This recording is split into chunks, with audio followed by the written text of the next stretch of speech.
Okay, so I'm going to finish the analysis I started this morning with period 4 and 5. So just as a reminder, we start with veraison and go to harvest. So again, if we look at thermal time, GDD, um, again, it's a hallmark of the season, but let's see. Uh-huh. So it's more or less similar to 2016 and colder than 2017. So leaning towards something that's probably a little bit slower than usual than 2017. And then one thing that's very important for us is the number of VPD events. So just as a quick reminder, VPD for me is kind of the oven effect. Basically, VPD is vapor pressure deficit. It's the amount of pressure you need to apply on the air to extract the first drop of water. So the more pressure you apply, the driest the environment is. And so what we observed during the last 10 years in California is that it's important to really take a close look at VPD when you're above more or less 4 kilopascal. And so the number of this kind of event, especially late in the season, is important because it's closely related to shriveling and maturation stops. And so you can see that in 2018 we had a lot less event than 2017, and similar to 2016. But what's important is that because the season was a little bit later, these events had probably less influence than these events. So overall, it was definitely a cooler season and less difficult on the fruit than usual. And that's the average value of these VPD events during the ripening stage. And you can see that it's a lot lower than last year, so 2017, so probably also a bit easier on the fruit. So the take home is heat accumulation similar to 2016, but lower VPD conditions, probably very good for the ripening period.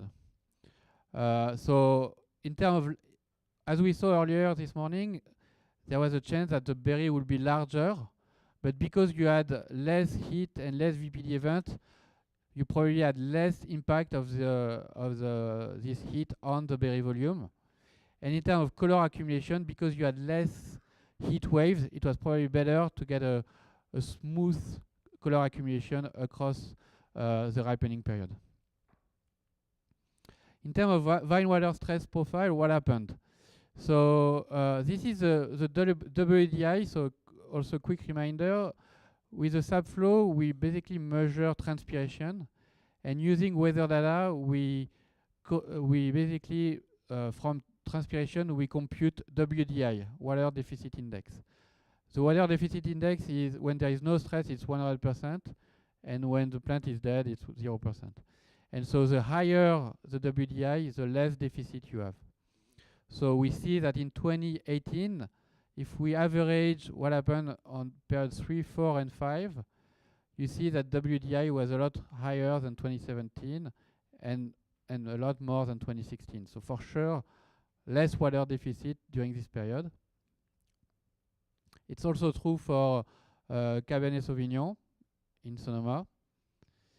And so for sure, I think the hallmark of this season, at least from our data from our perspective, is that there was no water deficit during the ripening period.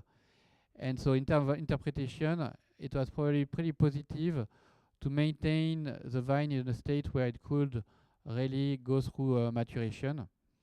But it may favor a lower color extractability rate. So we'll see with Scott if that was true.